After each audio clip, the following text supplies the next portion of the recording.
Well, it's a new year. Same result. Trump administration and its ICE have been sanctioned by a federal judge in Utah, Chief Judge Parish, for trying to whisk a petitioner on a writ of habeas corpus from Mexico who was trying to use the great writ to stay in this country while his writ of habeas corpus was being considered by the judge to decide whether they should be released or he should be released from federal detention. In the middle of the night, over court order, that person, much like Kilmer Abrego Garcia, was sent away by ICE removal. And the best that the government could come up with, and this is why they got sanctioned, the best they could come up with to the judge in a hearing was, well, ICE knew about it, Judge. But this guy over here in ICE removal operations, yeah, he didn't get the memo. Yeah, that doesn't fly. And Judge Parish sanctioned them with attorney's fees and other things I'll talk about here on MeidasTouch Network. Happy New Year. Thank you for being such a big supporter of Legal AF on its YouTube channel and on its Substack. That's where independent media is living and thriving with your help. Let's get back to the case of Federico Reyes Vasquez. Mr. Vasquez filed the Great Writ. We call it the Great Writ because it is the thing baked into the U.S. Constitution and our Supreme Court precedent that if you are whisked off the street and you are disappeared into a federal detention center or jail of any type, you have the one ticket out, at least to be heard, through a writ of habeas corpus. This is why we don't have the Count of Monte Cristo problem, where people are languishing in jails never to see the light of day.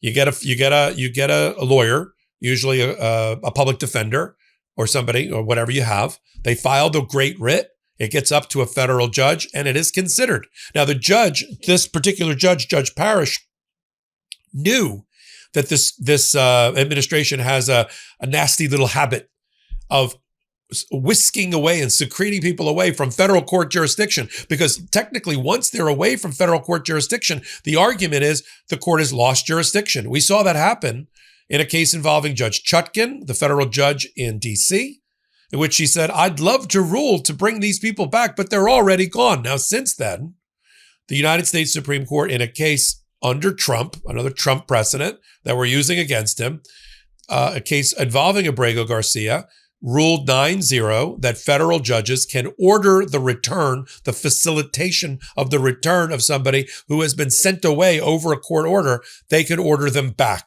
because the people that they're ordering, ICE, Department of Justice, and things like that, they are under court jurisdiction. So you here in front of me, you go get that person that you sent to El Salvador or Mexico, in this case, Mexico. So with that power, that's tremendous power now. Let me talk about Judge Parish, then we'll get to the order and what's really going on here. Jill Parish, there could not be, most federal judges are pretty well qualified. Maybe not the Trump ones, but most federal judges are pretty well qualified. But listen to this body of work and this resume. Jill Parish was not only an assistant U.S. attorney in the Civil Rights Division, lifelong member of the Utah community. Not only that, so she knows her way a thing or two around the Department of Justice and civil rights, right? Not only was she at a major firm in Utah, she was on the Utah Supreme Court for 12 years before Barack Obama nominated her to be a federal judge in 2015. And she was confirmed by the Senate, get this, 100-0.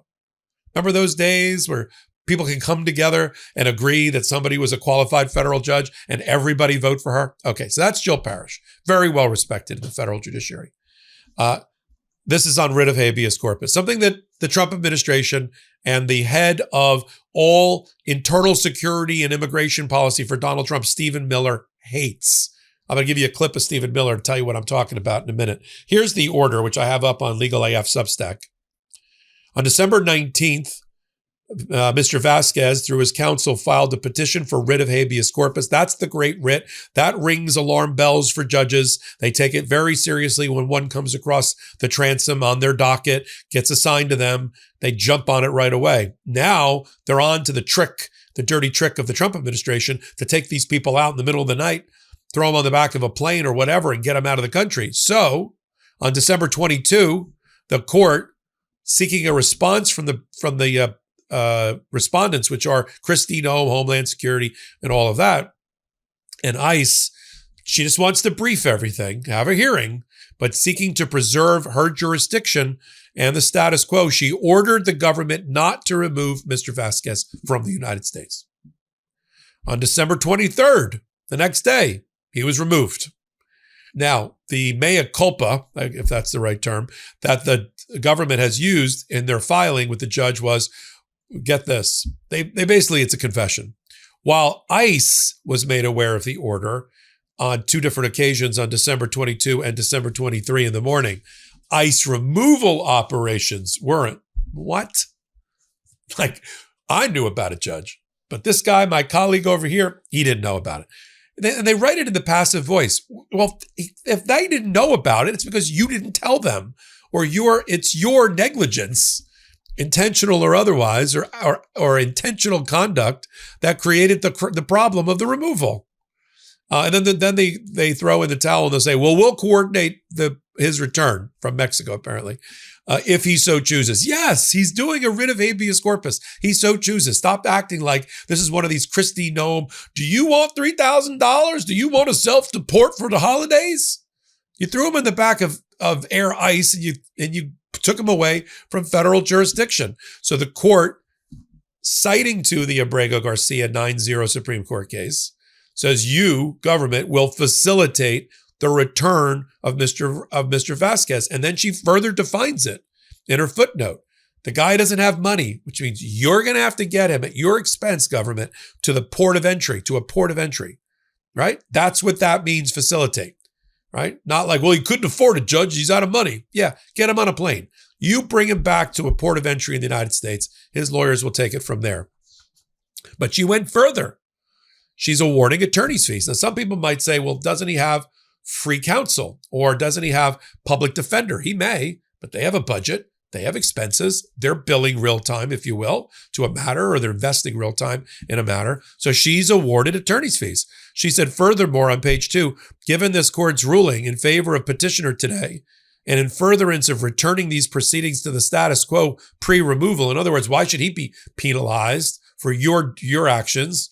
The court finds that attorney's fees are warranted, and she, quote unquote, invites the lawyer, the public defender, to submit an application for attorney's fees. She wants him returned within 21 days of the 31st of December, and she wants a 10-day status report.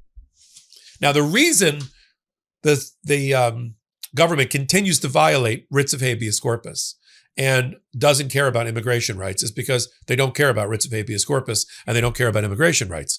The person in charge of all of this for Donald Sleepy Trump, who's half asleep during his presidency most of the time, is Stephen Miller. Stephen Miller, I don't know if he's 4'10" or whatever.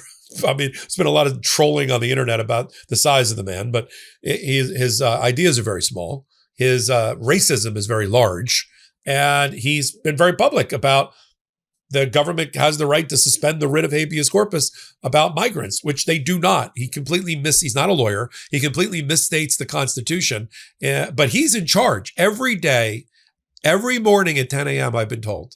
There is a conference call that Stephen Miller leads where he goes around the room abusing the ICE, Homeland Security, FBI, and other law enforcement community to demand that 3,000 people at least be deported every day. Every day. And he wants to hear it from them and puts them on the hot seat every day. Here's a clip of Stephen Miller. President Trump has talked about potentially suspending habeas corpus to take care of the illegal immigration problem. When could we see that happen, do you think? Well, the Constitution is clear, and that, of course, is the supreme law of the land, that the privilege of the writ of habeas corpus can be suspended in a time of invasion. So I would say that's an option we're actively looking at. Look, a lot of it depends on whether the courts do the right thing or not. At the end of the day, Congress passed a body of law known as the Immigration and Nationality Act, which stripped Article 3 courts, that's the judicial branch, of jurisdiction over immigration cases. So Congress actually passed, it's called jurisdiction stripping legislation. It passed a number of laws that say that the Article 3 courts aren't even allowed to be involved in immigration cases. Many of you probably don't know this. I'll give you a good example. Are you familiar with the term temporary protected status, or TPS, right? So by statute, the courts are stripped of jurisdiction from overruling a presidential determination or a secretarial determination on TPS when the Secretary of Homeland Security makes that determination. So when Secretary Noem terminated TPS for the illegals that Biden flew into the country, when courts stepped in, they were violating explicit language that Congress had enacted, saying they have no jurisdiction. So it's not just the courts aren't just at war with the executive branch.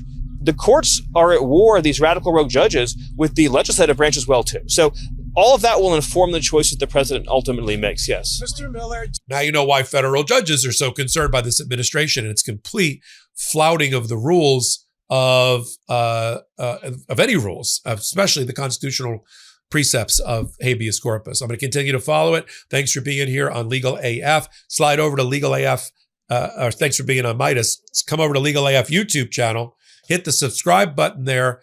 Free subscription, no outside investors, no paywall, but this is the way we build and maintain our independence with your support in our subscriber base. Come over to Legal AF Substack. Join the thousands and thousands of people that became paid members over the holiday weekend to support our independent journalism. That's where it lives. That's our survival mechanism. Become a paid member. It's about $6, $7 a month. I do 2 lives a day. That alone, 2 lives a day, 12 p.m. and again at 7:45 p.m. Eastern time, along with amazing other content, like you'll be able to read orders and other filings right on Legal AF Substack. So until my next report, I'm Michael Popok. Can't get your fill of Legal AF? Me neither. That's why we formed the Legal AF Substack. Every time we mention something in a hot take, whether it's a court filing or a oral argument, come over to the Substack. You'll find the court filing and the oral argument there, including a daily roundup that I do called, wait for it, Morning AF. What else? All the other contributors from Legal AF are there as well. We got some new reporting. We got interviews. We got ad-free versions of the podcast and hot takes. Where? Legal AF on Substack. Come over now to free subscribe.